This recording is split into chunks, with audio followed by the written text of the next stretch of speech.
குரோமில் birth சர்டிஃபிகேட்னு search பண்ணுங்கள். இது போல் வர லிங்க் வந்து கிளிக் பண்ணுங்கள்.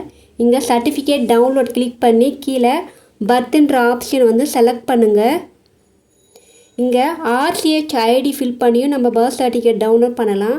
அப்படி இல்லைன்னா நம்பர் 2ல் வர இன்ஃபர்மேஷன்ஸ் எல்லாம் ஃபில் பண்ணியும் நம்ம டவுன்லோட் பண்ணலாம். இப்போ 2 ஃபில் பண்ணி எப்படி டவுன்லோட் பண்ணுறதுன்னு பார்க்கலாம். குழந்தையுடைய ஜெண்டர் வந்து செலக்ட் பண்ணிக்கோங்க. கீழே வந்து குழந்தை பிறந்த மாவட்டத்தை வந்து செலக்ட் பண்ணிக்கோங்க ட்ராப் டவுனில்.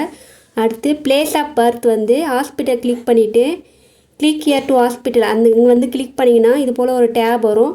இதில் உங்கள் குழந்தை பிறந்த ஹாஸ்பிட்டல் நேம் அட்ரஸ் செக் பண்ணி செலக்ட் பண்ணிக்கோங்க.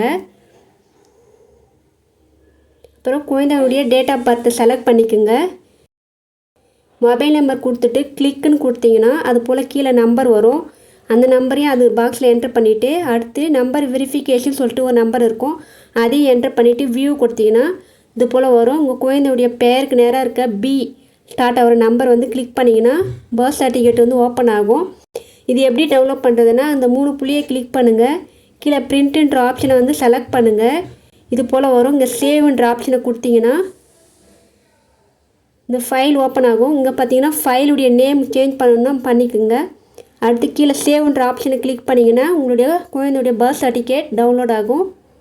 தேங்க்யூ.